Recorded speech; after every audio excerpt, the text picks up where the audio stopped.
Welcome back to another video. Obviously, that's not what the actual intro is going to be. So let's just get straight into it, though. This is a complete guide to building an AI receptionist from scratch, and you could literally go sell this to a business tomorrow. I build these for local businesses. Today, I'm going to use a landscaping company, but this works for pretty much anyone. And I'm not going to give you templates or scripts. I mean, I could, but just it's not that useful. I'm going to show you the framework. So once you understand this, you can go build it for literally anyone. Now, you're not going to become an expert from this one video, okay? But you will understand exactly how this works, and that's enough to go build your first AI receptionist. And honestly, that's all you need. And by the end of this, you're going to understand why businesses are paying thousands of dollars for something that costs almost nothing to run. So before we touch any tools, we need to understand what we're actually building. An AI receptionist is just a digital employee. And a digital employee is just a bunch of workflows connected together. That's it. And the outcome we want is simple: missed calls producing money. Sounds backwards, so let's map it out. And yeah, I know this looks like arts and crafts right here, but this is actually the fastest way to see what you're building. Someone calls Heritage Grounds Management. This is our example company. I don't know why that's the name, but the phone rings, right? No answer. Maybe they're outside. Maybe it's 7 p.m. Maybe they're already on another job. Okay. Doesn't matter. You just lost a potential customer. And this is happening every single day without the business owner realizing how much it costs. If a business is just missing one call a day, right? Let's say 350 calls a year, and this is the very extreme low end. I mean, I personally miss a couple calls a day from spam and who knows what else. And that's the point. Most businesses have no way of knowing what they're missing out on. Even if less than a third of their missed calls become actual paying customers, that business still gets 100 extra customers, all of those coming just from the calls that would have been missed. Instead, AI picks up instantly. Then we qualify the caller, figure out what they want, filter out the spam, and move them toward booking. Now, this is where most AI receptionists stop. They just book appointments, but that doesn't really work for every business. Landscaping isn't rigid, it's weather dependent, schedules move, so instead we add a confirmation layer. We capture everything, and the business owner approves it before someone is added to the route, or if a customer calls for like a landscaping projects, we just have the owner approve the date and time for them to discuss whatever the project, whether it's like a retaining wall or some sod or whatever. So this is really just your standard appointment booking flow with a confirmation layer. Okay, so now that we understand the actual system, we need somewhere to store the data. And this is where most people completely mess this up because they focus on the AI, they focus on the voice, they focus on all the flashy stuff. But this right here, this is where all the value actually lives. We're just going to use Google Sheets, nothing fancy, no crazy software, no expensive tools, but this is literally the backbone of the entire system. Because at the end of the day, this AI isn't valuable because it talks. It's valuable because it captures data. And if you don't capture the data properly, the whole thing is useless. So for this example, we're building this for Heritage Grounds Management. And I really don't know why that's the name we came up with, but this is going to be their database. Now we're going to keep this really simple. We're just going to have 3 tabs: the call logs, transcripts, and reporting. So first, call logs. I mean, this is exactly what it sounds like. Every single call that comes in, we log it: when the call happened, who called, why they called, and most importantly, what happens next. That last part is everything because this isn't just data, this is action.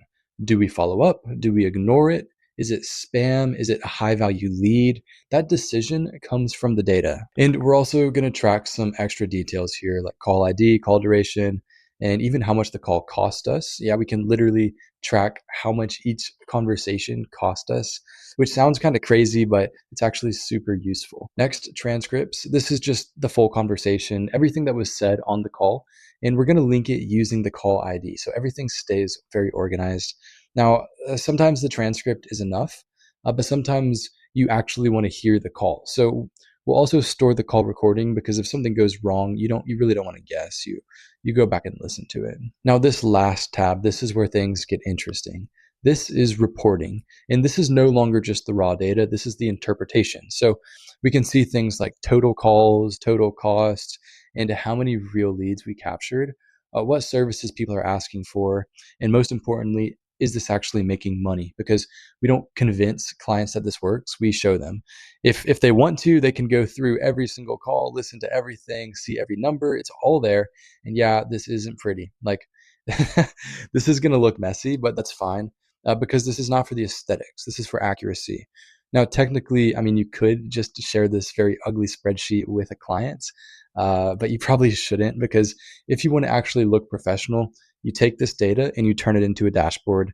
Same data, same system, just presented in a way that actually makes sense to them. And we'll get into that later. Okay, so now we've got a system set up for our AI's memory. Now we need the system that actually runs it because right now we have a place to store data, but nothing is actually putting data into it yet. So this is N8N. And yeah, at first glance, it looks a little crazy. You've got all these nodes, lines everywhere, stuff connecting to other stuff, but it's actually way simpler than it looks. All this is a series of steps. Step one happens, then step two, then step three. That's it. So instead of thinking automation system, orchestration layer APIs, just think if this happens, then do this. So let's start from the beginning. A call comes in. That's our trigger. That's what starts everything. And it then receives that signal. Hey, someone just called. And from that one moment, everything happens. Now we take that call and we process it. We extract information. Who is this? What do they want? What service are they asking for? This is where the AI actually does its job. It's basically just listening, understanding, and organizing that information. Now, instead of just having a messy conversation, we turn it into structured data: name, phone number, service type, details, requested date, because businesses don't run on conversations, they run on data. Now we take that data and we send it to our database, which is our Google Sheets. So every call, every detail gets logged instantly. And then we decide what happens next. Do we notify the business owner? Do we flag it as spam? Do we mark it as a high value lead? That's all happening right here. When you zoom out, this entire system is just taking a phone call and turning it into something usable. That's the key. That's actually the whole thing. You don't need to be technical. You don't need to know how to code. You just need to understand the flow. And honestly, if this feels a little confusing right now, that's completely normal. It did for me too. The first time I opened this, I had no idea what I was looking at. But once you build one, it clicks. And after that, you're just repeating the same system. You're not rebuilding from scratch every time. You're just adjusting it for each business. That's where what we do becomes a business, not just a project. Now we've got the brain, we've got the system, and now we get to the part that everyone actually cares about. This is what people think the AI receptionist is: the voice, the part that actually talks to people. But here's the thing, that's just one layer. It's not the whole system. It's not the logic. It's just the interface. This is where the AI answers the phone, asks questions, handles the conversation. So when someone calls, they don't hear a robot, they hear a receptionist. It picks up instantly, it responds naturally, it doesn't hesitate, and most people don't even realize it's AI. Like, yeah, if you really listen, you can tell, for most calls it's more than good enough. So here's what actually happens. Someone calls in, the AI answers, "Hey, thanks for calling Heritage Landscaping. How can I help you today?" Now it listens, understands what they're saying, and starts to guide the conversation. It's not just talking randomly, it's asking specific questions. What service do you need? Where are you located? When do you want it done? And every answer feeds back into the system. This is how it stays organized. So this isn't just a chatbot. This isn't just a voice assistant.